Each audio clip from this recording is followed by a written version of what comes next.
anybody know about the air brake system on a train? Does it start braking at the locomotive or does it start braking at the rear car? Rear car. So it's harder to stop a train that's moving if you're pulling it to stop. If the brakes worked at the locomotive, it would just pile up behind it. Physics, right? Everything would pile up behind it. So the brakes start. So if you have a 100-car train, you have to wait for the very last car brakes to be set up. So you have to wait for the air to come from the locomotive. It travels through all 100 cars, brakes the very last car before the 99th car starts braking. So you have to wait until you're actually applying the locomotive brakes, which are the stronger brakes than the rail cars. You have to wait until all 100 cars are braking. One more thing. Anything else? Speed? Nope. Most trains go slower than a car. Think about the wheels. Iron. Yep. No grip on them. On the wheels, we have iron against iron, metal against metal. So it's slippery. It's hard to get traction. Every locomotive is equipped with a sander. So at the front of the locomotive, there's actually a compartment that holds sand. If they know they're going to be braking, they spray sand onto the tracks to help with traction. Okay, here's some approximate stopping distances. Okay, anybody know what 5280 is? A mile. Okay, what's the significance? What's the comparison of a football field with a mile? How many football fields does it take to make a mile? Just guess. I know you guys are awake because I heard you talking before you came in. 16, close. 18. 18 football fields is a mile. Oh, all right, weight ratio. So this is an average car. Average size car is about 4,000 to 1, the weight ratio to a pop can. What happens when you hit a pop can with a car? Crunch, squishes it, right? The average weight ratio of a loaded train to an average car is 4,000 to 1. The train's always going to win. This is an actual picture. This is an actual car hit by a train. All right, so some of you are driving. So your car stalls on the railroad tracks, right? What's the best thing? Get out. Yep. Granted, it's pretty difficult to think about losing your car, but if you get out and call the appropriate authorities, every railroad crossing has a blue sign with white lettering on it. It's either on one of these crossbuck signs, on one of the signal signs, or it's off on just a little bit off the crossing with an emergency number for the railroad. Call that. Call that right away. Let them know where you're at. There's also on that blue sign, there's a long list of numbers. Give the railroad that. That's the significant identification for each track. And it should be, no matter where you are in the U.S., that's how they should be set up. We should all be standardized. There's the sign.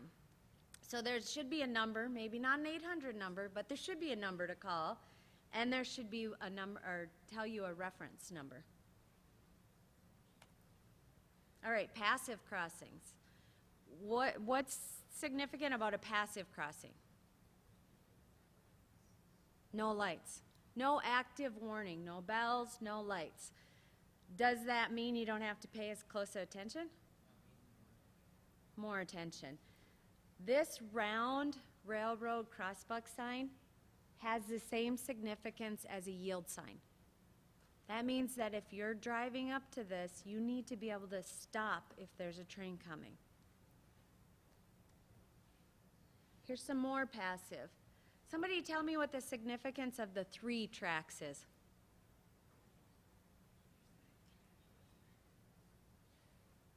Okay, there's 3 tracks, that's a given, but what's the significance? Does it just mean it's a wider crossing? Any ideas? Maybe watch for 3 trains in any direction. Are trains really loud? Yeah, as long as they're blowing their whistle, they are. But actually, we've had many people in the railroad industry, many people that work in rail yards, hit by trains because they didn't hear them coming. Trains are actually very silent once they're moving. So if you're at a crossing and there's 3 tracks, you need to make sure that all 3 tracks are clear before you go through. All right, active warning signs, lights, bells, cross arms. Are they 100% foolproof? No. These are operated by batteries. Obviously, we can't have electricity at every crossing, so there's batteries. So batteries wear out, right? The fail-safe for one of these crossings is for the lights to be flashing and for the arm to be down. So even if there isn't a train coming, if the battery is going bad, it's just going to pretend that there's a train because it's safer for you to think there's a train coming. So is it legal to go through a cross arm? Is it legal to go through if there's not a train there? Any ideas?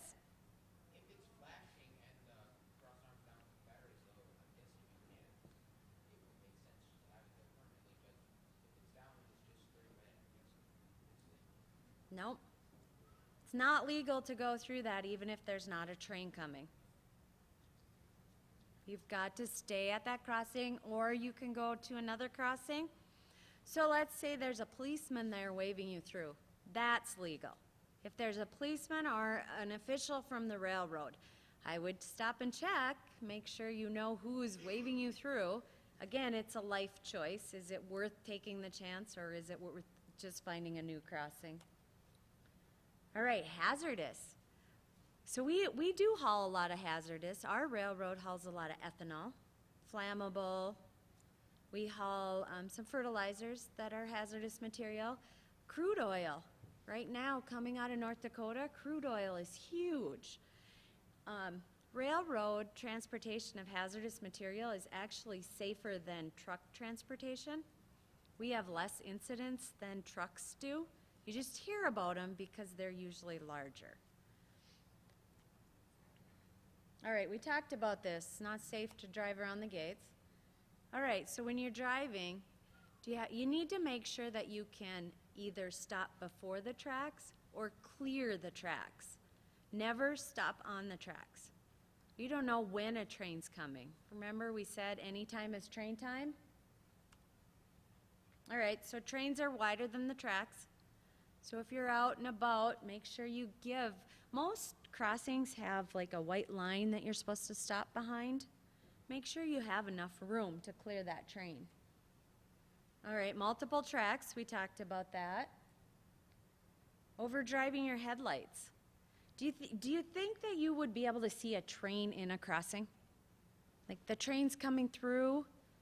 Do you think that most people should be able to see the train, right? It's amazing how many people hit the side of the train. So once the train is through the crossing, they're running into the side of the train. Okay, on rail cars, we put some reflective material. We've tried that. Put a certain amount of tape, 3M tape, on all the rail cars. People still hit them. You've got to pay attention to your surroundings.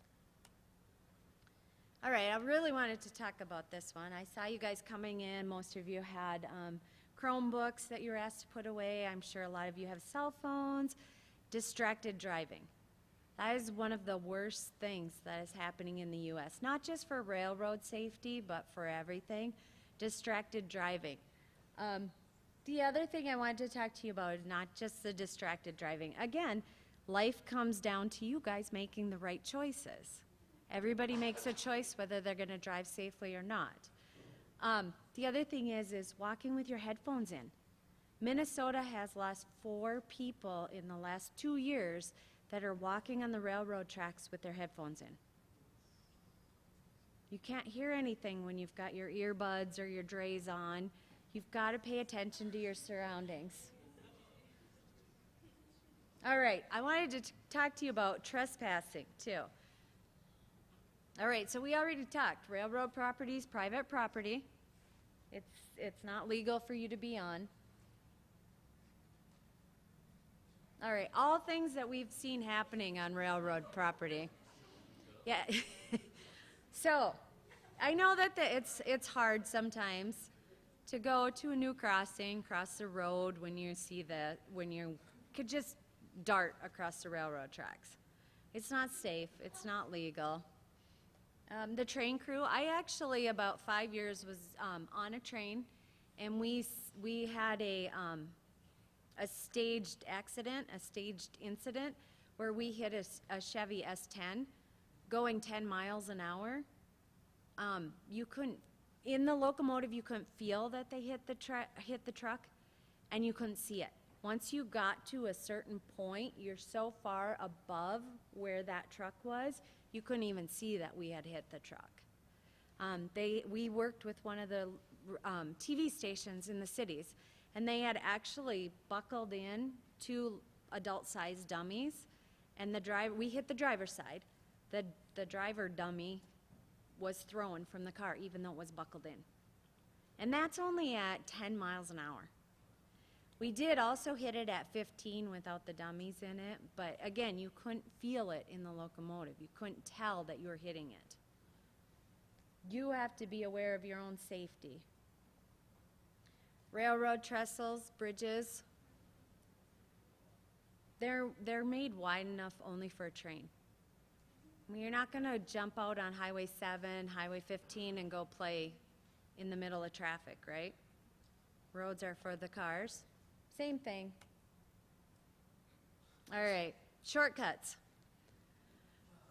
We had an incident years ago in the cities that a young man was doing exactly this, and he was in 8th grade. He fell and severed both of his legs. This is real. This isn't something you're going to go home and have a turned ankle for. This isn't something that you're going to just walk away from. If you're lucky, you'll be alive.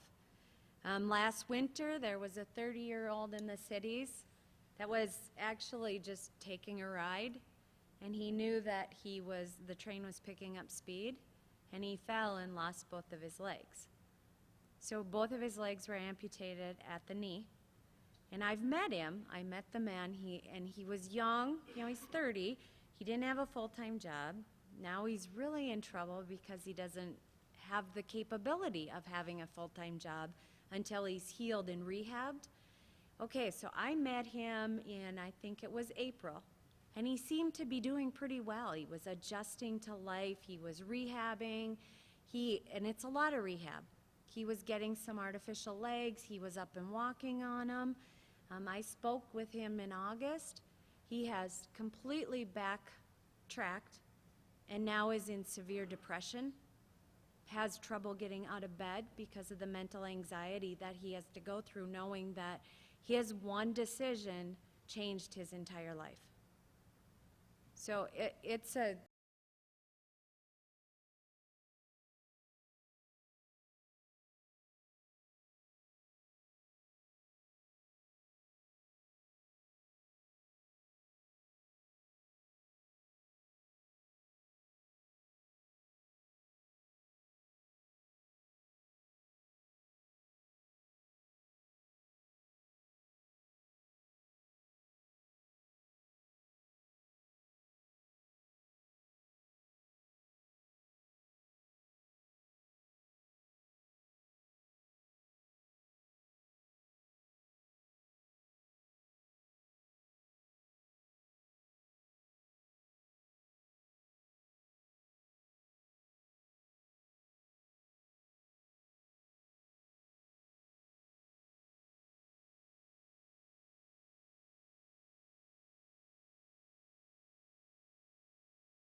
railroad employees.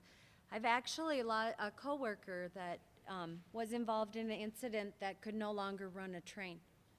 He actually had to quit the job because he just could not take the post-traumatic stress of what he went through. So it's not only about the people that are there, it's about the people that are in the train. And usually the people that are in the train are the first responders at the scene, too. They don't have to be, but human nature is when somebody's hurting, we try to help them. So do you guys have any questions? Thoughts? I have some handouts and some keychains that Mr. Mc...